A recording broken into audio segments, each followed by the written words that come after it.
여러분, 오늘은 연금술사 55페이지의 내용으로 제 앞을 가로막았던 장벽을 제가 어떻게 넘어왔는지, 제가 두 번째 창업했던 그 스토리와 세 번째 창업했던 스토리로 설명을 드리려고 합니다. 그리고 말미에 직장인 창업가가 직면할 수밖에 없는 이 누구나 만나는 세 가지 장벽에 대해서 얘기를 할 것이고요. 그것을 넘는 방법에 대해서도 다루려고 해요. 제가 여러분들한테 한번 읽어드리고 진행을 해볼게요. 연금술사 55쪽에 있는 내용입니다. 산티아고는 이미 익숙해져 있는 것과 가지고 싶은 것 중 하나를 선택해야 했다.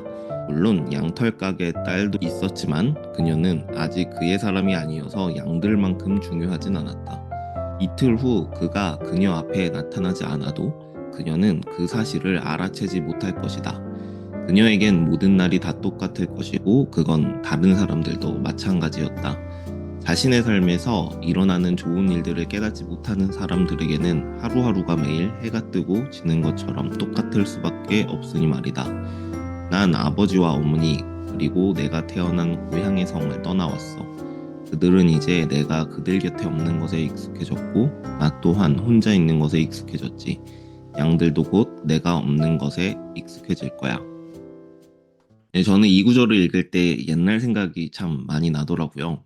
직장 생활을 할 때 오랫동안 익숙해져 있던 생활 습관을 바꾸고 사업을 하겠다고 결심하고 회사를 그만두고 맨 땅에서 창업을 하고 그리고 또 그 사업이 매출이 발생했음에도 불구하고 저 혼자만 느끼는 이상한 이해감, 저 혼자만 생각하는 예민함 때문에 잘 되던 사업을 접고 다른 비즈니스 모델로 전환하고 이런 일들의 반복이었어요. 저는 그때마다 장벽을 만났다고 생각을 했고 그 장벽을 돌파하기 위해 나름의 노력들을 한 것이었는데요.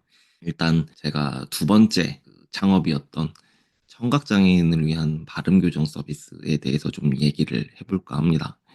제가 청각장애인을 위한 한국어 학습 어플리케이션을 개발하고 그것을 영업했을 때 사실 우리가 이 서비스를 처음 기획했을 때부터 저는 무엇을 직감했냐면 온라인 마케팅으로는 청각장애인을 타겟팅할 수 없다는 사실을 직감적으로 알았어요. 왜냐하면 청각장애인들끼리 모여있는 커뮤니티가 온라인상에 잘 없거든요.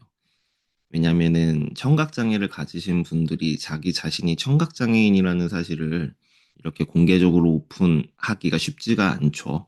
네, 그리고 그들끼리 모여서 연대하는 것도 쉽지 않고요. 대부분은 청각장애인을 자식으로 두고 있는 부모님들끼리는 네트워크가 잘 활성화되어 있는데 이 장애를 가지고 있는 당사자들끼리 네트워크는 굉장히 약한 편인 것 같았어요. 실제로도 그랬고요. 물론 커뮤니티가 있긴 했었지만 그 사람들에게 도달하기 위해서는 저희가 광고비를 너무 많이 써야 했어요. 그래서 광고비를 다 쓰고 나면 매출도 발생을 했지만 실제로 남는 돈은 하나도 없는 네, 그런 상황들이 연속해서 일어났습니다. 네, 저는 그때 이것이 처음 저의 길을 가로막는 장애물이라고 생각을 했어요. 아마 여러분들도 살면서 여러분들 앞을 막는 이런 거대한 벽 같은 걸 느끼게 되실 건데 아마 지금 느끼고 계신 분들도 있을 거고요. 저는 어리석게 이 벽을 우회할 수 있는 방법을 많이 고민했던 것 같아요. 내가 계속 온라인 마케팅을 최적화하고 온라인 마케팅 내가 잘하는 거니까 그쪽 방면으로 이제 포기하지 않고 도전을 하면 결국 돌파구를 만들어낼 수 있지 않을까? 이런 생각들을 한 거죠. 사실은 자기 합리화예요. 그쵸? 모두 알고 있잖아요. 서비스를 만들기 전부터 알고 있었잖아요. 온라인 마케팅으로 승부를 보기가 어렵겠다는 사실을요. 이거는 끈기가 아니에요. 그냥 자기 자신을 속이는 거죠. 정면 돌파할 수밖에 없었어요. 사실은. 제가 이 사실을 어떻게 깨달았냐면 수중에 가지고 있던 자금이 거덜나고 나서야 이 방식대로는 안 되겠다. 이제는 나도 양복을 차려입고 서울 지역의 사회복지시설들을 찾아다니면서 우리 앱 서비스를 설명하러 다녀야겠구나. 그러니까 직접 발로 뛰는 영업을 해야 되는구나. 이런 걸 가지고 있는 돈을 다 쓰고 나서야 생각하게 됐어요. 이게 어리석죠, 참. 그리고 실제로 제가 그렇게 발품을 파는 영업을 시작했을 때 여러 시장의 기회들이 실제로 열리기 시작했어요. 처음에는 청각장애인들을 위해서 그 앱을 설명하고 다녔는데 그렇게 여러 차례 문을 두들기니까요. 전국에 있는 청각장애인들을 위한 기관이 많이 계속 생기거나 그러지 않잖아요. 숫자는 정해져 있죠. 한 기관에서 제가 빠꾸를 먹었다고 그 기관을 포기할 수가 없는 거예요. 그래서 어떤 날은 안경을 쓰고 방문하고, 어떤 날은 양복을 입고 방문하고, 어떤 날은 캐주얼 차림으로 방문하고, 다른 사람인 것처럼. 그런 식으로 문을 계속 두들겼더니 그 기관장에서 제가 굉장히 안쓰러웠는지 여러 조언들을 해주셨어요. 그리고 그분들 중에서는 청각장애인들한테만 이 앱을 소개하지 말고 우리나라에서 살고 있는 다문화 가정에도 이 앱을 설명해주면 좋겠다라고 해서 이제 다문화 센터 같은 데 방문해서 이제 앱을 소개하기 시작했고 그렇게 또 발품을 팔다 보니 그 시설장님들이 그 고려대학교 사회봉사단이나 사랑의 열매 이런 데까지 저희 서비스가 알려지게 되면서 그쪽이랑 협업을 하게 됐어요. 그래서 저희랑 같이 제휴를 맺는 기관들에는 간판도 달아드리고 그런 식으로 영업을 활발하게 했습니다. 오프라인 현장에서 저희 서비스가 그렇게 노출되니까 이제 외국인들이랑 청각장애인들이 저희한테 그런 요청을 하기 시작했어요. 아는 지인들한테 저희 앱을 소개하고 싶은데, 왜냐면 가격이 기존의 언어 치료나 한국어를 배우는 비용보다는 훨씬 저렴했으니까 앱을 소개하고 싶은데, 소개하는 설명서, 그 외국인이 저한테 그랬어요. 모바일로 된 찌라시가 없냐고. 그래서 부랴부랴 이제 전단지를 모바일로 제작을 해가지고 이제 단톡방에다 공유를 해드렸더니 그분들이 제가 만든 전단지를 자기 커뮤니티에다가 뿌려주기 시작한 거예요. 되게 폐쇄적인 커뮤니티였는데 그런 식으로 서비스가 바이럴이 되기 시작하면서 성과를 만들어냈었습니다. 사실은 정면 돌파했어야 되는 거죠. 우회할 수 있는 게 아니라. 여러분들도 살면서 때때로 만나는 정말 내가 이걸 넘어설 수 있을까? 하는 그런 장벽들이 있을 거예요. 근데 여러분들이 내가 그동안 잘 해왔던 일들 뒤로 숨는 건 아닌지 한번 메타인지 해보실 필요가 있어요. 실제로는 내가 새로운 활동을 도전해서 문을 만들어 통과해야 되는 그 일을 내가 지금까지 잘 해왔던 일 뒤로 숨게 되면 저처럼 많은 시간과 비용을 낭비한 후에야 우회로는 없구나. 내가 이 벽을 사다리를 타고 넘든 문을 만들어 넘든 부서서 넘든 넘어가야 되는구나. 이런 것들을 아마 느끼게 되실 겁니다. 제가 모두의 사수를 운영할 때도 사실 같은 벽을 만난 적이 있어요. 여러분들은 제가 SNS 친화적인 것처럼 느껴지시겠죠. 왜냐하면 인스타그램도 하고 유튜브도 하고 스레드도 하고 네이버 블로그도 하고 있으니까요. 사실 저는 굉장히 SNS랑은 거리가 먼 사람입니다. 사람들이랑 소통하는 게 아직도 굉장히 낯설고 어렵고 그래요. 저는 회사에 다닐 때도요. 그래서 이런 SNS 채널 운영하는 걸 대행을 줬었어요. 제가 직접 하는 게 너무 어려웠기 때문에.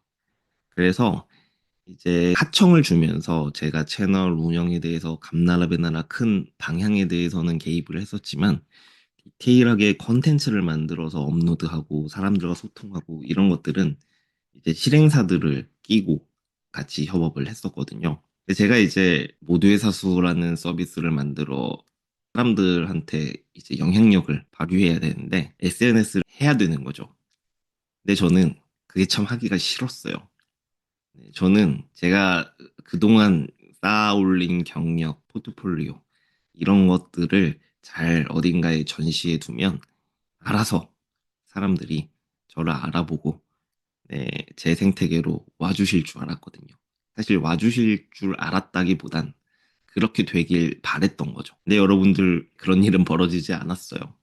네, 사실은 제가 돌파해야 되는 벽이었던 거죠. 그래서 인스타그램을 시작했습니다. 인스타그램을 한번 도전을 해봤는데 실제로 제가 그동안 가지고 있었던 여러 도구들과 테스트를 비교해서 진행해 보니까 인스타그램이 효율이 제일 좋았어요. 하루에 하나씩 양질의 컨텐츠를 올리니까 사람들이 그 게시글로 유입이 돼서 제 상품에 대해서 문의를 주시는 분들이 많았고 거의 대부분 DM으로 저한테 문의를 주고 나면 결제가 100% 전환되기 시작했어요. 그리고 기업의 HR 담당자들이 제 채널을 많이 구독하게 되면서 대기업이나 중견기업과 연결되기도 했고요. 제가 이걸 안 할 이유가 없잖아요. 사실 제가 고집을 처음에만 덜 부렸어도 시간과 비용을 훨씬 더 아꼈을 텐데 괜히 하기가 싫으니까 또 원래 잘했던 거 뒤에 숨은 거예요. 사실 넘어야 되는 장벽이었는데 그래서 인스타그램을 맨 땅에서 시작했어요. 그때는 뭐 인스타그램에 대해서 교육을 진행하거나 인스타그램을 통해 사업화를 시도한 사람들이 거의 없었고 저도 관련 정보를 어디서 얻을 수가 없는 상황이었고 인스타그램이 본격적으로 이제 성과를 내기 시작한 건 제가 지금 인스타그램 운영한 지 5년 정도 됐거든요.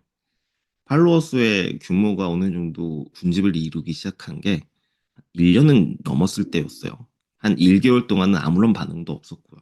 하지만 결국 그 사람들의 반응이 어떤 컨텐츠에서 나오는지를 배웠고 그걸 통해서 지금 인스타그램이 소득의 거의 주된 원천이죠. 모두의 사수라는 서비스 생태계를 만들어가는데 가장 도움이 됐던 도전은 생전 한 번도 안 해본 인스타그램 채널을 개설해서 그것을 운영하는 것에 도전을 해본 것이었어요. 제가 여러분들한테 말씀드리고 싶은 게 바로 이 부분입니다. 지름길과 우회로가 없다는 거요. 다시 한번 강조하지만 여러분들 눈앞에 있는 장벽이 실제로 내가 반드시 넘어서야 되는 장벽이라면요.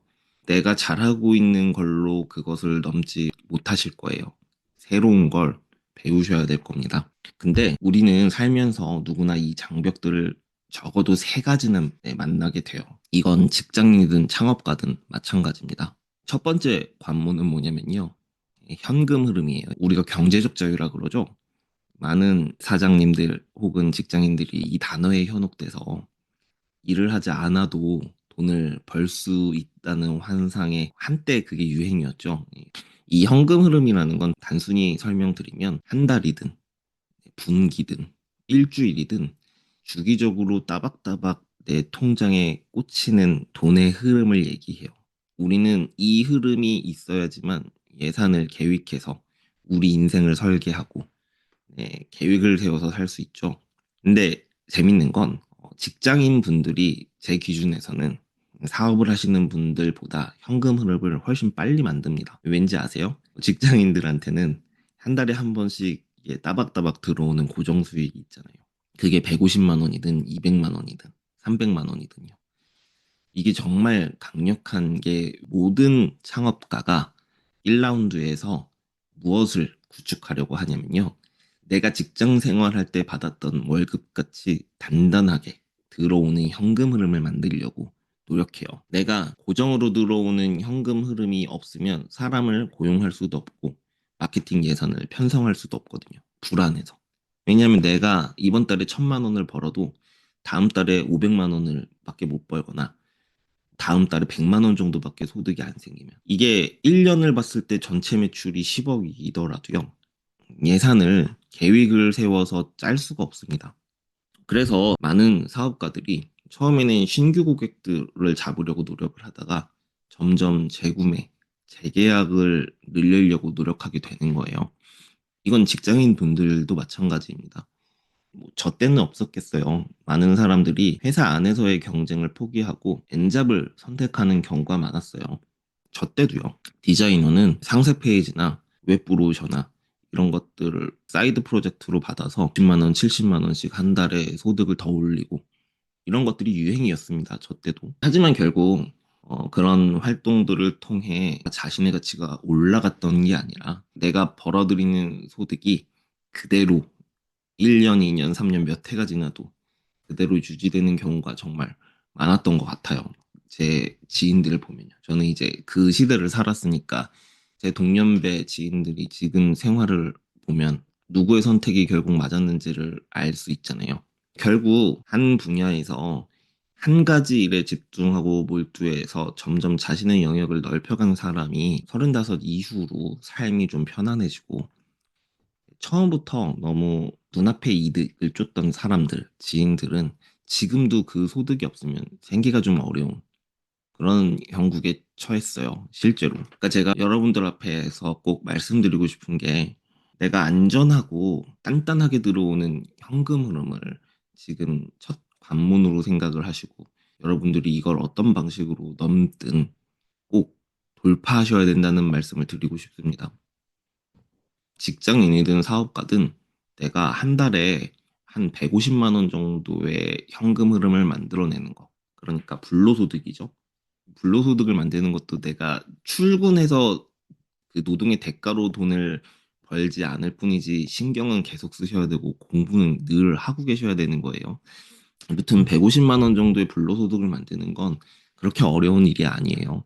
네, 자기의 소비 수준을 높이지 않고 계속 아껴 살면서 네, 여러분들이 쓸 거 다 쓰고 한 달에 200만 원씩 정도 만약에 생활비로 저축할 수 있는 그런 금력, 그러니까 경제력이 생기면요.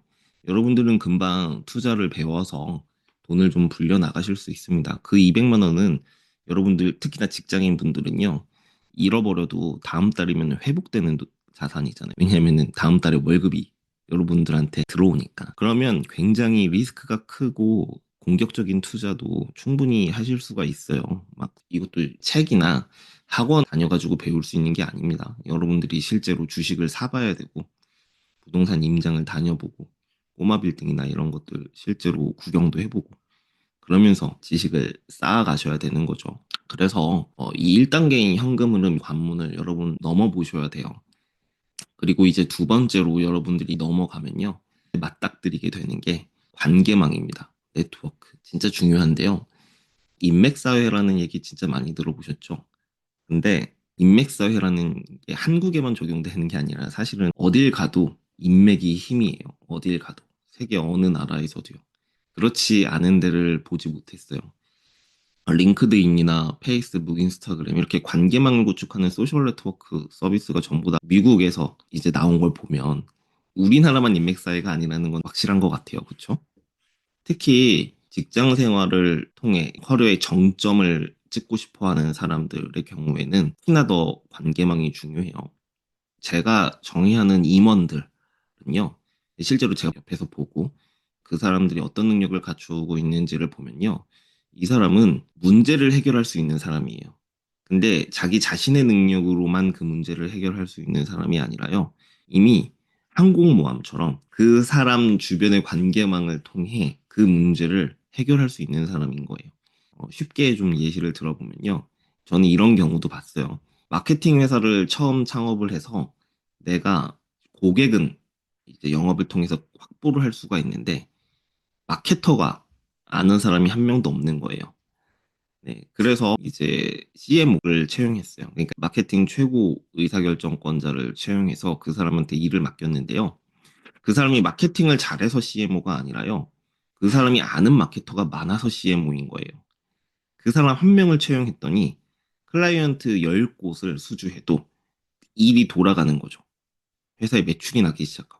왜냐하면은 그 사람 지인들한테 전부 다 업무를 주고 아웃소싱 할 수 있는 능력을 갖췄으니까 회사 안에 마케터 한 명 없어도 회사가 돌아가는 겁니다. 그리고 그 관계 속에서 일을 잘 처리해 주시는 분들을 하나씩 스카웃 해오기도 하고요. 그런 식으로 팀빌딩이 돼요. 이건 그냥 단적인 예인데요. 여러분, 이거는 사업을 하든 직장 생활을 하든 마찬가지인데 더 높은 경지, 내가 피라미드의 정점에 올라가길 희망하시는 분들은 그 정점에서 요구하는 능력과 소양이 내가 밑에 있을 때랑 전혀 달라요. 그냥 내가 일을 잘한다로 처음에는 시작을 했어도요. 나같이 일을 열정적으로 열심히 잘 할 수 있는 사람을, 많이 아는 사람을 이길 수는 없는 거예요. 그쵸? 이게 여러분들이 아마 맞닥뜨리게 될 두 번째 장벽일 겁니다. 첫 번째, 현금 흐름을 깨면요. 왜냐하면요, 더 이상 자기 자신의 가치가 올라가지 않는 거예요. 다른 사람들의 도움을 받지 않으면요. 이직을 하더라도요, 안정적이고 탄탄한 이직을 하려면 그 이직할 회사에 아는 사람이 있어야 돼요. 그 사람이 나를 알아보고 나를 스카우트해야 나는 그 회사의 첫 단추를 굉장히 쉽게 꿰는 거죠. 사람들의 신뢰, 지지, 기반을 가지고 시작할 수 있게 돼요. 이제 새롭게 사람들한테 신뢰를 얻어야 되는 게 아니라요. 이건 사업을 할 때는 더 마찬가지입니다. 팀빌딩을 어떻게 하나요? 완전 새롭게 시작하는 스타트업이 채용 공고를 통해 좋은 인재를 구할 확률이 몇이나 되겠어요. 그러니까 올며 겨자 먹기로 마음에 들진 않지만 사람을 뽑아 쓰는 거죠. 그러면은 채용 당한 직장인은 그 마음을 모를까요? 대표님이 나를 어떻게 바라보고 있는지. 그러니까 난이도가 굉장히 높아집니다. 그래서 제가 창업가들한테 직장 생활을 하면서 최대한 인적 네트워크를 만들어 두고 회사를 퇴사해서 창업을 하라고 말씀드리는 거예요. 결국은 대표이사는 그 회사 안에서 가장 큰 네트워크를 가지고 있는 사람이어야 되거든요. 그래야 문제를 해결할 수 있으니까요. 그래서 여러분들은 살면서 반드시 이 두 번째 장벽을 만나게 되실 거예요. 현금 흐름을 만들면서 이 관계를 훼손시키는 사람은 그래서 어리석은 겁니다. 그 이상으로 넘어가기가 쉽지 않거든요. 그러니까 여러분들 이 2라운드를 잘 돌파하시길 바라고요. 마지막으로 세 번째 단계가 그거 같아요. 우리가 흔히 얘기하는 폭풍 성장의 단계. 퀀텀프라고 하죠. 성장의 속도가 내가 제어할 수 없는 거죠. 내가 불안하지 않을 정도의 경제 수준, 한 200만 원, 300만 원씩 일하지 않아도 돈이 들어오게 되면 온전히 내가 좋아하는 일에 집중할 수 있게 되잖아요. 그리고 그 일을 도와줄 수 있는 인적 자원들이 많아져요. 주변에 항상 나를 응원하고 지지하는 사람들이. 결국 성공의 열쇠는 주변에 좋은 사람들이 있냐 없냐가 결정하는 것 같아요. 제가 일전에도 말씀드렸지만 회사라는 건 실체가 없고 단어만 있는 개념이라 그랬잖아요. 우리 옆에 회사라는 동료가 있는 게 아니에요. 우리 옆에 일 잘하는 동료, 성실하고 착한 동료가 있으면 그 회사는 좋은 회사인 거고, 우리 옆에 싸가지가 없고 자기만 알고 월급 루팡인 사람들이 많으면 그 회사는 안 좋은 회사인 거예요. 심플하죠? 근데 내가 금전적으로 어려움이 없고 내 주변에 좋은 사람으로 가득 차 있고 그 사람들이 전부 다 나의 성공을 위해 노력해 주는데 내가 어떻게 망할 수가 있겠습니까? 그쵸? 망하는 게 더 어렵죠. 여러분들이 실패하도록 주변 사람들이 가만히 냅두질 않으니까요. 이게 3라운드에서 여러분들이 겪게 될 벽이에요. 제가 이걸 왜 벽이라고 얘기했냐면요. 많은 사람이 1라운드, 2라운드를 넘어서 3라운드에서 무너지는 경우를 정말 많이 보거든요. 이 급격한 성장 때문에 망하시는 분들을 많이 봐요. 이건 직장 생활도 마찬가지고요. 그 사업도 마찬가지인 것 같아요. 주로 어떤 사람이 3단계에서 많이 무너지냐면요. 기반이 모래성일 때. 네. 내가 시행착오를 탄탄히 겪으면서 실수와 실패들을 통해 내 기반을 만들어 온 사람은 이제 3단계 전에 기반이 단단한 기반을 가지게 돼요. 이러면은 쉽게 잘 무너지지 않는데 그런 사람들이 있어요. 쪽집게 거래를 어디서 받아온 거야. 현금 흐름을 만들려면 요 루트로 가야 되고 인맥은 이런 사람들과 만들어야 되고 이런 식으로 시행착오를 최소화하고 실패나 실수 자기 자신이 직접 경험해 본 일이 거의 없고 그래서 이제 사실은 기반이 굉장히 약한데 이제 폭풍 성장할 준비가 됐다라고 생각하는 사람들 그러니까 운이 너무 일찍 들어온 거죠. 그러면 그 기반이 나중에 무너집니다. 받아내지를 못해요. 갑자기 1,000명의 고객이 몰렸다고 생각해 보세요. 내가 1명, 2명, 10명의 고객들을 응대하다가 얻게 되는 시행착오의 경험이 있는 사람은 내 그릇을 알아요. 한 번에 1,000명의 고객을 내가 수용하지 못한다는 걸요. 그러면 대기줄을 만듭니다. 한 번에 내가 수용할 수 인원만 받는 거죠. 이건 직장도 마찬가지예요. 무조건 기회라고 다 잡지 않아요. 정말로 일을 잘하는 사람들은요. 다른 사람들에게 그 기회를 나눌 수 있고요. 혹은 함께 하려고 하게 돼요. 근데 나 스스로가 경험한 시행착오가 경험이 적고 그 기반이 약한 사람이요. 그런 사람들은요, 이 기회를 굉장히 탐식하려고 노력합니다. 쥐고 놓지 않으려고 해요. 그러면서 커리어가 망가지기 시작하거든요. 남 탓도 하게 되고 궁지에 몰리니까 본능이 나오는 거죠. 그러니까 제가 여러분들한테 이 얘기를 꼭 드리고 싶어요. 지금 여러분들이 살면서 만나게 될 꼭 여러분들이 정면 돌파해야 되는 관문이 앞으로 세 가지는 있을 텐데 이 관문 앞에서 여러분들이 우회하려고 하거나 지름길을 찾으려고 하지 마시고 이 산티아고처럼 새로운 행동, 새로운 도전으로 그 관문을 잘 넘어섰으면 좋겠다는 말씀 전해드리면서 오늘 줌 라디오 마치도록 할게요. 오늘 하루도 파이팅 하십시오.